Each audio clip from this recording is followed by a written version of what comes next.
Au moins, j'ai une fille qui n'est pas une déception, a déclaré mon père en riant alors qu'il serrait ma sœur dans une étreinte pleine de fierté. La salle a applaudi. Les verres en cristal ont tinté. Quelqu'un a pris une photo. J'ai senti mon visage brûler, mais je suis restée silencieuse, fixant la nappe comme je le faisais toujours. C'était son dîner d'anniversaire, un salon privé, la famille au grand complet. Et, comme par hasard, j'étais toujours l'échec dont tout le monde avait tacitement convenu de ne pas parler à voix haute. J'aurais pu ravaler ma salive. C'est ce que je faisais d'habitude, mais au lieu de cela, j'ai glissé la main dans ma poche et effleuré mon téléphone, car cette fois, garder le silence leur coûterait bien plus que ma fierté. Je m'appelle Céline Moreau et, pour la majeure partie de ma vie, j'ai été la déception silencieuse d'une famille qui mesure l'amour aux applaudissements reçus. J'approche de la quarantaine maintenant, mais aux yeux de mes parents, je me suis figée quelque part dans le passé, au moment où j'ai choisi la mauvaise voie. Alors que d'autres familles parlaient de bonheur, la mienne parlait de CV, de titres et de qui était assis le plus près du pouvoir. Mon père, Jacques Moreau, a bâti sa réputation à l'ancienne, de longues heures de travail, des costumes impeccables et la conviction que le succès ne compte que si tout le monde le reconnaît. Ma mère, Catherine, a appris très tôt à lisser les malaises avec une posture parfaite et des sourires polis. Et puis il y avait ma sœur Sophie, l'enfant prodige, celle qui suivait le scénario à la lettre. L'école de droit, les promotions, le genre de carrière dont mes parents pouvaient se vanter lors des dîners mondains sans avoir à baisser la voix. En grandissant, les comparaisons étaient constantes mais subtiles. Les réussites de Sophie étaient célébrées par des photos encadrées et des toasts bruyants. Les miennes étaient accueillies par de simples hochements de tête, quand elles l'étaient. Lorsque j'ai choisi une école d'ingénieur plutôt que le droit, mon père n'a rien dit. Il m'a juste regardé comme si j'avais quitté une route bien balisée pour m'enfoncer dans les hautes herbes. Lorsque j'ai commencé à travailler dans la tech, ma mère disait aux gens que je me cherchais encore. J'ai appris à me faire toute petite. J'ai appris à m'asseoir au bout de la table et à finir mes repas en silence. J'ai appris à laisser les conversations glisser sur moi comme un bruit de fond. Ce n'est pas que je manquais d'ambition. J'ai juste arrêté de la partager avec eux. Ce dîner d'anniversaire était censé être différent, un jalon important, une chance pour tout le monde de se réunir dans une même pièce et de faire semblant d'être plus proches que nous ne l'étions vraiment. Le salon privé sentait la cuisine gastronomique et le bois ciré. Une musique douce jouait sous le bourdonnement des voix. Sophie est arrivée rayonnante, accueillie par des embrassades avant même de s'asseoir. Je suis arrivée 5 minutes plus tard et je me suis glissée sur ma chaise, inaperçue. Au fil de la soirée, les anecdotes sur la carrière de mon père ont rempli l'air. Les compliments rebondissaient d'un parent à l'autre. J'ai regardé ma mère redresser les bougies sur le gâteau, j'ai regardé Sophie rire avec aisance, j'ai regardé mon père s'imprégner de tout cela, et j'ai senti cette tension familière s'installer dans ma poitrine, le sentiment qu'une fois de plus, on allait me rappeler exactement où je me situais. Ce que je ne savais pas encore, c'est jusqu'où ils allaient me pousser. Une fois les entrées débarrassées, l'ambiance a changé. C'était toujours le cas. C'était le moment où les comparaisons commençaient à s'échapper, déguisées en compliments. La dernière victoire de Sophie a été évoquée en premier. Quelqu'un a mentionné une promotion. Un autre parent a renchéri sur un gros dossier qu'elle avait aidé à boucler. Mon père s'est adossé à sa chaise, satisfait, hochant la tête comme si chaque mot confirmait quelque chose qu'il avait toujours su. Ma mère rayonnait, corrigeant de petits détails, peaufinant l'histoire au fur et à mesure qu'elle faisait le tour de la table. Et Sophie a géré tout ça avec tant de grâce, a dit ma tante, tout comme son père. J'ai regardé Sophie sourire, un sourire travaillé et modeste. Elle m'a jeté un coup d'œil d'une demi-seconde, puis a détourné le regard. Ensuite, la conversation a dérivé lentement, inévitablement, vers moi. Alors Céline, a demandé mon oncle en faisant tourner son verre, tu fais toujours ton truc d'informatique? J'ai senti le serrement familier dans ma poitrine. Je travaille dans la technologie, ai-je répondu calmement. Ah oui, c'est vrai, a-t-il ri, très moderne. Mon père a agité la main, sans même me regarder. Elle aime travailler de manière indépendante. Certaines personnes ne sont pas faites pour les carrières traditionnelles. Elle était là, cette phrase, celle qui semblait généreuse jusqu'à ce qu'on l'écoute attentivement.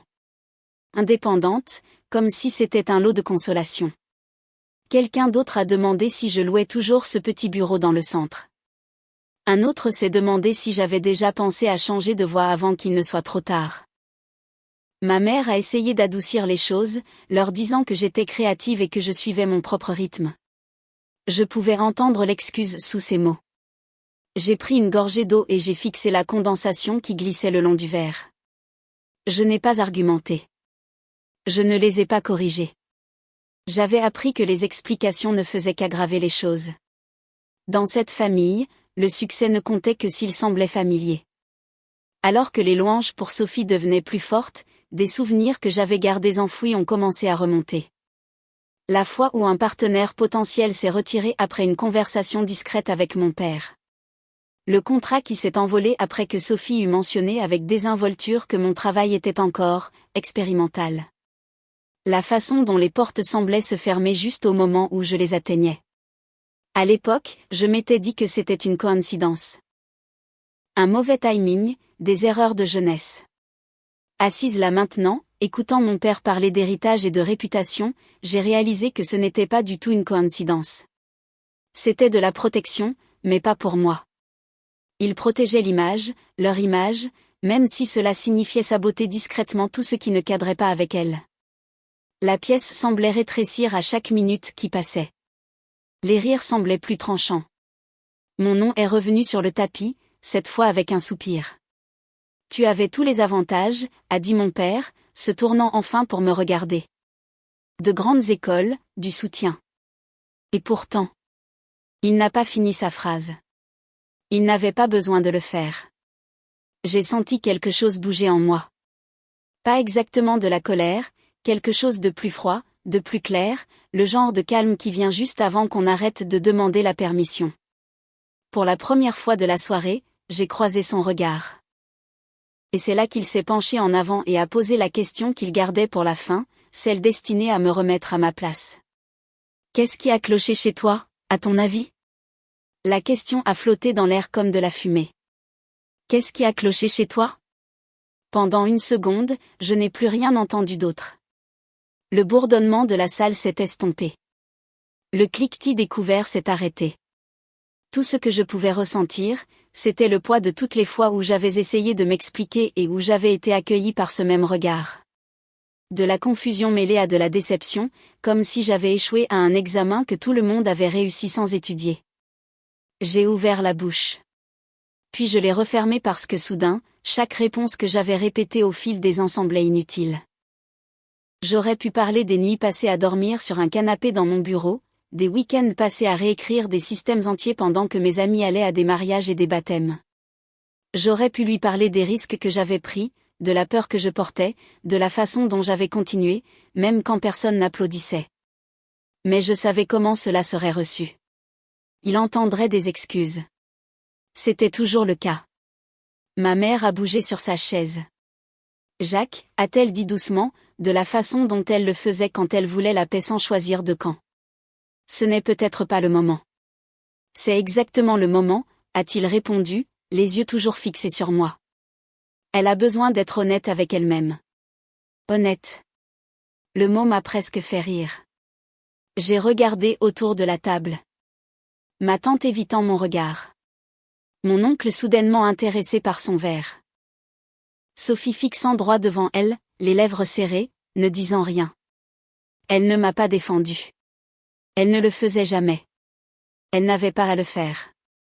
Le silence avait toujours joué en sa faveur. Quelque chose en moi a finalement cédé. Pas dans un éclat dramatique, mais dans un effondrement silencieux. La partie de moi qui espérait encore, qui attendait encore un signe d'approbation, qui croyait encore que si je m'expliquais juste assez bien, il pourrait me voir différemment. Cette partie s'est figée. À sa place est venue la clarté. J'ai réalisé que j'avais répondu à la mauvaise question toute ma vie. Ce n'était pas « qu'est-ce qui a cloché chez moi ?» C'était « pourquoi est-ce que je leur demande encore de comprendre ?» J'ai posé ma serviette sur la table et l'ai pliée soigneusement, mes mains stables d'une manière qui m'a surprise moi-même. Mon père a pris mon silence pour de la soumission. Je le voyais bien. Il s'est adossé, satisfait, comme si la conversation s'était terminée exactement là où il le voulait. Mais elle n'était pas terminée. Elle avait changé de nature. J'ai senti le contour de mon téléphone contre ma jambe, lourd et familier.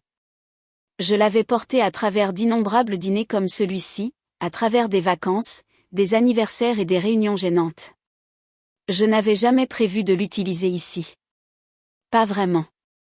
Une partie de moi avait espéré ne pas en avoir besoin. J'ai jeté un coup d'œil à Sophie. Pour la première fois, elle semblait mal à l'aise, comme si elle sentait que quelque chose changeait, mais ne pouvait pas tout à fait le nommer. Mon père s'est raclé la gorge, prêt à passer au toast, à rire, à sceller le moment. C'est à ce moment-là que je me suis levée lentement, calmement, non pas pour argumenter, non pas pour me défendre, mais pour arrêter de faire semblant d'avoir encore besoin de leur permission pour exister.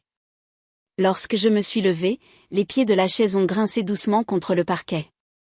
Le son a traversé la pièce plus nettement que n'importe quel éclat de voix. Mon père s'est arrêté au milieu de sa phrase, son verre toujours levé. Il m'a regardé comme on regarde quelqu'un qui vient d'enfreindre une règle tacite. « Assieds-toi, Céline », a-t-il dit, souriant déjà à nouveau, comme s'il s'agissait d'une petite interruption qu'il pouvait aplanir. Nous sommes sur le point de porter un toast. Je ne me suis pas assise. Je n'ai pas élevé la voix non plus. C'est ce qui les a déstabilisés en premier. J'ai juste une question, ai-je dit, mes mains reposant légèrement sur le dossier de la chaise. Avant que nous continuions. Ma mère a inspiré brusquement. Céline, s'il te plaît. C'est l'anniversaire de ton père. Je sais, ai-je dit. C'est pour ça que je veux dire ça maintenant. Sophie a bougé sur son siège. Elle m'a enfin regardé. Vraiment regardé. Et pour la première fois de la soirée, son expression n'était pas polissée. Elle était prudente. Mon père a incliné la tête. Vas-y, j'ai regardé autour de la table. Les visages qui m'avaient regardé rétrécir pendant des années. Les parents qui avaient ri aux blagues faites à mes dépens en appelant ça de l'honnêteté. Ma mère qui avait perfectionné l'art du silence. Sophie, qui avait profité de tout cela sans jamais se demander pourquoi. Tu as demandé ce qui avait cloché chez moi, ai-je dit calmement. Je pense qu'il est juste que tu entendes la réponse. Il a ricané légèrement. Ce n'est pas l'endroit pour. Je ne suis pas d'accord. La salle est devenue silencieuse. J'ai mis la main dans ma poche et j'ai sorti mon téléphone. Pas de geste théâtral, pas de main tremblante, juste un mouvement fluide. J'ai déverrouillé l'écran, tapoté 2 fois et je l'ai tourné vers le centre de la table. Je ne vous l'ai jamais dit parce qu'aucun de vous n'a jamais voulu savoir, ai-je continué. Mais puisque nous parlons de déception, parlons de faits. L'écran brillait doucement sous le lustre. Des chiffres, propres, simples. Un solde arrondi au million le plus proche. Quelqu'un a aspiré une bouffée d'air. Ma tante s'est penchée en avant, plissant les yeux. Est-ce que c'est ? Le sourire de mon père s'est figé. Ça ne peut pas être vrai. J'ai fait glisser le téléphone un peu plus près pour que tout le monde puisse voir. C'est un seul compte, ai-je dit. Personnel. Le silence n'était plus gênant. Il était lourd, dense, comme l'air avant qu'un orage n'éclate. Le visage de Sophie a pâli. Céline, a-t-elle chuchoté. Qu'est-ce que c'est ? Ça, ai-je dit en croisant son regard, c'est ce qui arrive quand tu arrêtes d'essayer d'impressionner des gens qui ont déjà décidé qui tu es. Mon père a laissé échapper un petit rire, cassant et incrédule. Tu t'attends à ce qu'on croie que tu as ce genre d'argent qui dort là ? Non, ai-je dit, je m'attends à ce que vous le reconnaissiez parce que vous avez entendu parler du travail, juste pas de mon nom. J'ai tapoté l'écran à nouveau, ouvrant un simple résumé de valorisation. Pas de jargon technique, juste les chiffres qui comptaient. Mon entreprise opère dans l'intelligence artificielle, ai-je dit d'un ton égal. Nous construisons des systèmes utilisés dans la finance, la santé et la logistique. Des industries discrètes, sérieuses. Le genre qui n'a pas besoin de vantardise lors des dîners. Ma mère s'est enfoncée dans sa chaise.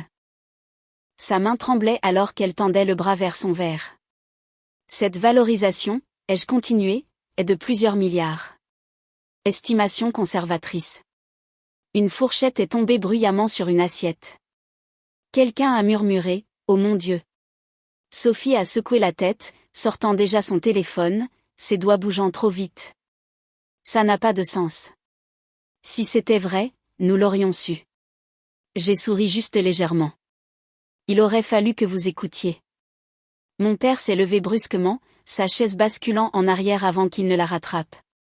Tu mens, a-t-il dit, mais il n'y avait aucune conviction derrière le mot. C'est une sorte de coup monté, une application, un faux rapport. J'ai attendu qu'il finisse. Puis j'ai dit, tu te souviens quand les Dubreuil t'ont interrogé sur un investissement dans une entreprise technologique il y a quelques années? Les yeux de ma mère se sont écarquillés. Tu leur as dit de ne pas gaspiller leur argent, ai-je poursuivi. Tu as dit que je n'étais pas prête, que c'était un risque pour ta réputation. Il a ouvert la bouche, l'a refermée. Ils ont investi quand même, ai-je dit doucement. Juste pas par ton intermédiaire. Leurs rendements se sont multipliés rapidement. Sophie a levé les yeux de son téléphone, son visage vidé de ses couleurs. Céline, l'entreprise dont il parle dans ses articles. C'est toi. J'ai hoché la tête. La salle a éclaté en voix superposée. Pourquoi n'as-tu rien dit? Depuis combien de temps cela dure-t-il? C'est incroyable. Mon père a claqué sa main sur la table. Assez, a-t-il lancé. Si tu as réussi, très bien. Félicitations. Mais nous humilier comme ça. Le jour de mon anniversaire. J'ai incliné la tête. Humilié? Il a gesticulé sauvagement. Tu restes assise là pendant des années à nous laisser penser. Penser quoi? Les jeux coupés, ma voix toujours stable. Que je galérais? Que j'étais perdue? Vous n'avez pas pensé. Vous avez supposé. Ma mère a tendu la main vers mon bras. Chérie, tu aurais dû nous le dire. Nous aurions pu t'aider. Te présenter aux bonnes personnes. J'ai doucement retiré mon bras. Vous avez essayé, ai-je dit. Vous avez juste aidé dans la direction opposée. Silence à nouveau. Je n'ai pas construit ce que j'ai construit grâce à cette famille, ai-je dit. Je l'ai construit malgré cette famille, malgré le fait qu'on me répète sans cesse que ce que je faisais n'était pas réel, que ça ne comptait pas, mon père me fixait, quelque chose d'inconnu vacillant derrière ses yeux. De l'incertitude, peut-être même de la peur. Tu voulais parler d'héritage, ai-je continué, de faire en sorte que le nom Moreau signifie quelque chose. Eh bien, c'est le cas, juste pas de la manière que tu avais prévu. J'ai pris mon téléphone, je l'ai glissé dans ma poche et j'ai finalement regardé directement mon père. Joyeux anniversaire, ai-je dit. Voici mon cadeau. Il a dégluti. Quel cadeau? La vérité. Personne n'a parlé. J'ai attrapé mon manteau et je l'ai drapé sur mon bras. Alors que je me tournais pour partir, j'ai entendu Sophie se lever derrière moi. Attends, a-t-elle dit, la voix brisée. Nous devrions en parler. Juste nous. Il pourrait y avoir des opportunités. Je me suis arrêtée, puis je l'ai regardé par-dessus mon épaule. Les opportunités ne comptent que lorsque l'on respecte la personne qui y est attachée. Mon père s'est rassis lourdement dans sa chaise. La pièce ne se pliait plus autour de lui comme elle l'avait toujours fait. Je suis sortie du salon privé sans un mot de plus, laissant derrière moi des verres à moitié finis, un gâteau fondant et une famille forcée de confronter une vérité pour laquelle elle ne s'était jamais préparée. Pour la première fois de ma vie, je ne me sentais pas petite en m'éloignant. Je me sentais aboutie. Le couloir à l'extérieur de la salle à manger semblait plus froid, plus calme, comme si j'étais sortie d'une tempête pour entrer dans un air pur. Je ne me suis pas pressée. Je n'ai pas regardé en arrière. La porte s'est refermée derrière moi, étouffant les voix qui commençaient déjà à s'élever à l'intérieur. Mon chauffeur attendait près du trottoir. Les lumières de la ville se reflétaient sur le pare-brise alors que je me glissais sur la banquette arrière, mon manteau toujours plié soigneusement sur mon bras. « À la maison ?» a-t-il demandé. « Non », ai-je dit après un instant. « Au bureau. » Alors que la voiture démarrait, mon téléphone a vibré une fois, puis une autre. Et encore. Les messages s'empilaient sur l'écran. Ma mère demandant à parler, Sophie disant qu'elle ne savait pas, des parents soudainement impatients de renouer le contact. Je n'en ai ouvert aucun. J'ai retourné l'écran face contre le siège et j'ai regardé la rue défiler floue. La montée en ascenseur vers les derniers étages était silencieuse, familière, rassurante. Lorsque les portes se sont ouvertes, le bourdonnement calme du travail m'a accueilli. Le doux son des systèmes en cours d'exécution, les lumières tamisées mais résolues. C'était le monde que j'avais construit, un monde où je n'étais pas tolérée ou évaluée, mais où l'on me faisait confiance. J'ai posé mon téléphone sur le bureau et je me suis enfin autorisé une longue respiration. Ils pouvaient garder leurs excuses. J'avais déjà passé l'âge d'en avoir besoin. Pendant des années, j'ai pensé que le succès signifiait enfin gagner l'approbation de ma famille. Cette nuit-là m'a appris quelque chose de différent. La vraie réussite, c'est de connaître sa valeur, même quand les personnes les plus proches de vous refusent de la voir.